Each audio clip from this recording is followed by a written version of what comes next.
যখন আফরোজা আব্বাস নির্বাচন কমিশনের সামনে ওই যেটা হলো বিভাগীয় যে কমিশনার অফিসের সামনে 5 থেকে 6,000 লোক নিয়েছিল, আমি ডাক দিলে সেখানে 50 থেকে 1 লাখ লোক আসতো, তাহলে একটা রক্তাক্ত মারামারি হইতো, অনেকগুলা লাশ পড়তো।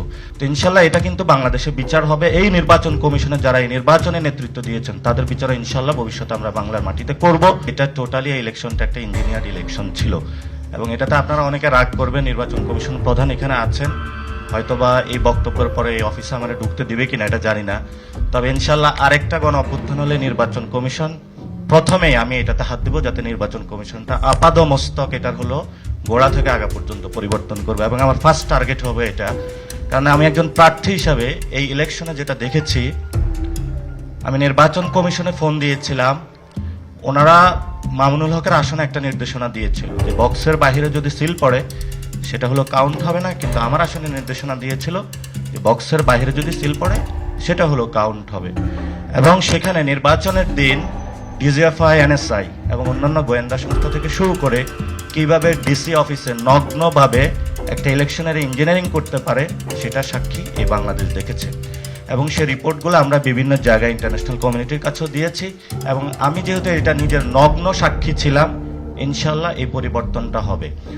এবং বাংলাদেশে বলা হয়ে থাকে যে আমাদের যে নির্বাচন কমিশনের জায়গাটা অনেক যদি মেরুদণ্ড সোজা থাকে তাহলে বাংলাদেশটা অনেক দূরে এগিয়ে যায়।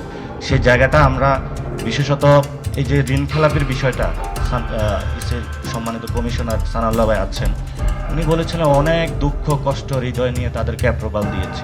কেন? আপনার দুঃখ কষ্ট থাকলেই তো আপনি সংবিধান লঙ্ঘন করতে পারেন না। এটা আপনার একটা কমিটমেন্টের জায়গা, আপনি তাদেরকে ছাড় দিবেন না।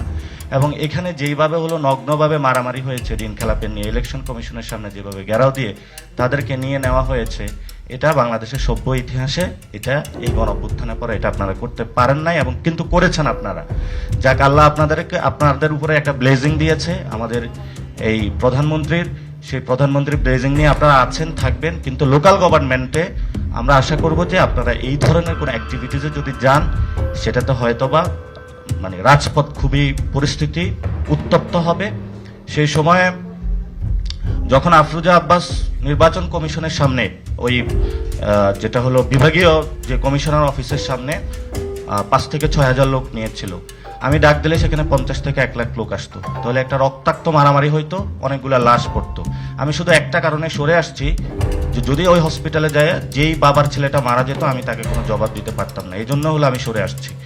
তো ইনশাল্লাহ এটা কিন্তু বাংলাদেশে বিচার হবে। এই নির্বাচন কমিশনে যারা এই নির্বাচনে নেতৃত্ব দিয়েছেন তাদের বিচার ইনশাল্লাহ ভবিষ্যতে আমরা বাংলার মাটিতে করব। এবং সাথে সাথে লোকাল গভর্নমেন্ট ইলেকশনে যদি এর থেকে কোনো বাজে পরিস্থিতি হয় সেটার বিরুদ্ধে আমরা শক্ত হাতে প্রতিবাদ করব। আমরা এখানে বাই কনস্টিটিউশন দেশের জন্য কাজ করতেছি। আমরা নির্বাচন কমিশনের প্রধানের বাসায় যাব, খাবো, এটা পার্সোনাল সম্পর্ক। যারা নির্বাচন কমিশনার আছেন আপনারা আমাদেরকে দোয়া দিবেন, আমরা আপনাদের দোয়া দিব। কিন্তু যখন আপনারা একটা চেয়ারে আছেন সেই চেয়ার ধরে আমরা কথা বলবো। আর আমি এখানে যখন কথা বলছি আমি ব্যক্তি নাচেরও কথা বলছি না, আমি এনসিপির একজন প্রতিনিধি হয়ে কথা বলছি। আমরা যেটা বিশ্বাস করি সেই বিশ্বাসটা বাংলাদেশে ইনশাল্লাহ বাস্তবায়ন করব।